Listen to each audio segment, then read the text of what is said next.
Ralph Davella is a gentleman that you'll see on YouTube a lot. He's always on YouTube. He wrote 5 or 6 music method books. He included Joe and myself in one of them. We were very honored to have that privilege to go into a book. Ralph is a gentleman that years ago, Tommy Dorsey was a gentleman that brought up this method of circular breathing. So Frank Sinatra, when he joined the Dorsey Band, he captured that kind of method. And what it was, Sinatra used to say, geez, I used to sit on the side of the band and listen to this Tommy Dorsey. He had 3 tanks of air. Where did he get it? So circular breathing, the method, okay, is that you're circulating your air. In other words, you're breathing in, and the air that comes out of your nose keeps on circulating. So you can play a note indefinitely. So Ralph had tried to show Joe and I that method, which it took me 50 years to learn. And he does, Ralph played with the Glen Miller Band. Without further ado, I'm going to give you my good friend, Ralph Davella.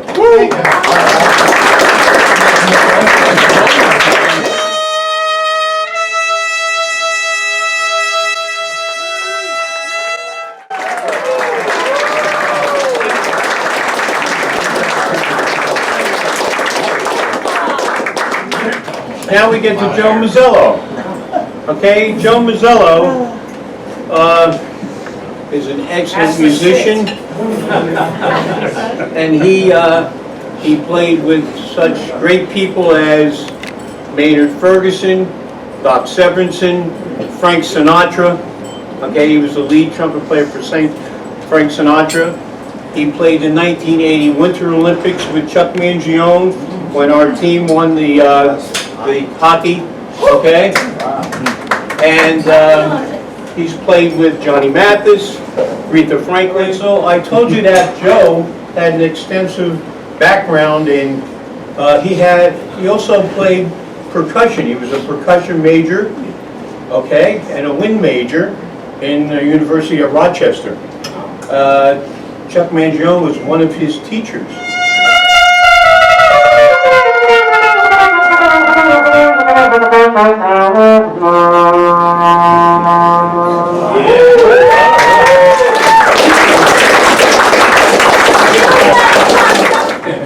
And we've done various jobs together, Joe and I. We played some drum corps shows together on our trumpets with 30,000, 40,000 people in the stands, just the 2 of us. No background music, which we are doing tonight because our organist is on vacation. It's a great thing. How about the mayor, like the hostages? Oh, yeah. Okay, that's a story I have to tell you before I get started here. I contracted a job with Mayor Koch to play for the hostages, okay, when they came back. I don't know, they were there 300 and some days. So anyway, Mayor Koch called us up. He said, you're on. I want you to play when the Angels come in, marching in at Gracie Mansion. Okay, I'll send all the credentials that you need. So they sent 2, one for me and one for Joe.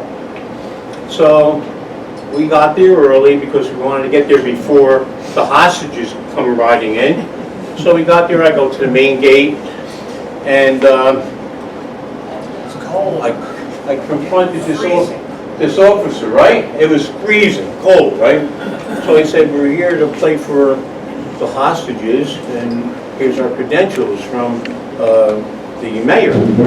He said, an act of Congress will get you through this gate. You're not coming in. Why? So I said, Joe, I guess we're not going to play. So it's unbelievable. You can't make this stuff up. So we're walking back, and as I'm walking back, I'm going through the gate, and there's this like high-ranking officer, and he hollers out my name. Gene, what are you doing here? What are you doing with your trumpet? I said, we were supposed to play for hostages, and your superior won't let us in.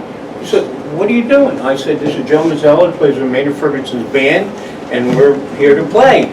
And this gentleman I met 30 years ago in drum corps, and I happened to be the soloist of a certain drum corps. He remembered me. So he said, come in this gate, come over here. And we walked in through that gate, and we ended up playing for the hostages. Cool. Another gentleman, Jimmy Russo. He was our drum major for 50 years in the Caballeros.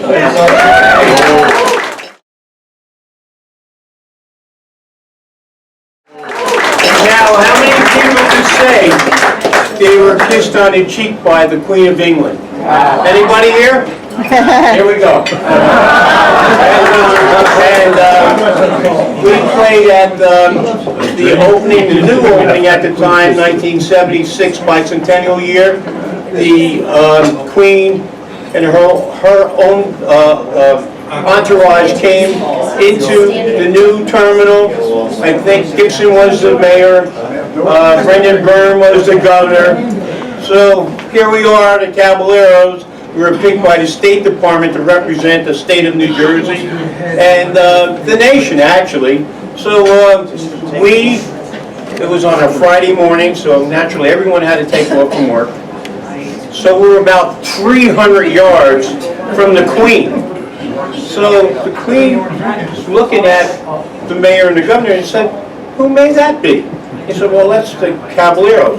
I want to see them. So she walked with her son and her husband, the whole entourage, 300 yards to see us. And when she got there, she kissed Jimmy on the cheek. And she thanked us for being here. And I happened to be a soloist that day. And I joined Hawthorne in 1963. And by 65, I was their soloist, and I stayed their soloist for 20 years. And that was a long reign. Oh, another thing, my wife surprised me. In 2001, I got inducted into, well, the Buglers Hall of Fame, into the World Drum Corps Hall of Fame, and I got this ring. Okay, it's a gold ring, and my wife surprised me. She took the C out on the top and put all these diamonds in. It looks like a Super Bowl brand. It was my birthday gift.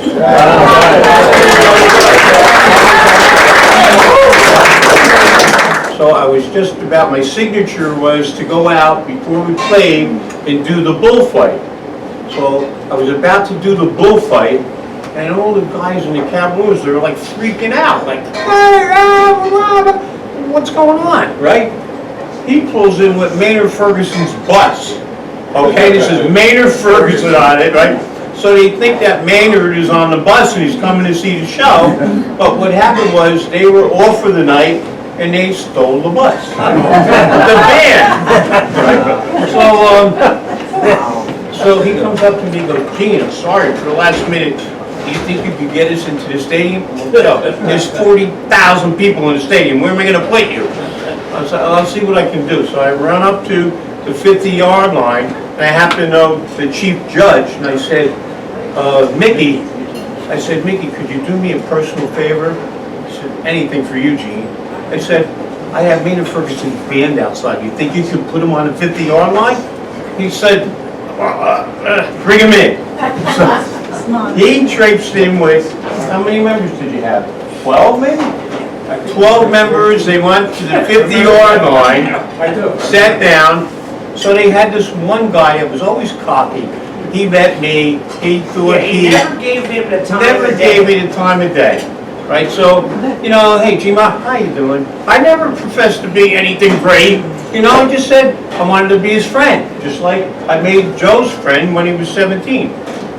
So they all sit down. Now, this evening was my evening. I did all the solos in the Caballeros, including Pagliacci,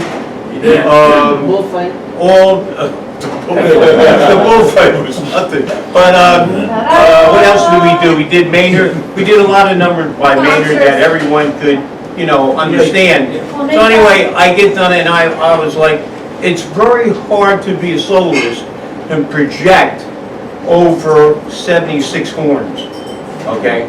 So that's why we picked me for a soloist, because I was able to do that. So I come off the field, and this guy, Stan Mark, God rest his soul, he just passed away, great trumpet player from Maynard. He was running up to me, he goes, "I never realized how great you are. You're unbelievable." I go, "Holy shit," now he says this. And now he wants to be my friend. So that was another story we had, but we had Maynard Ferguson Band at one of our shows, which was an honor for us. And I want to thank Mosello and Ralph.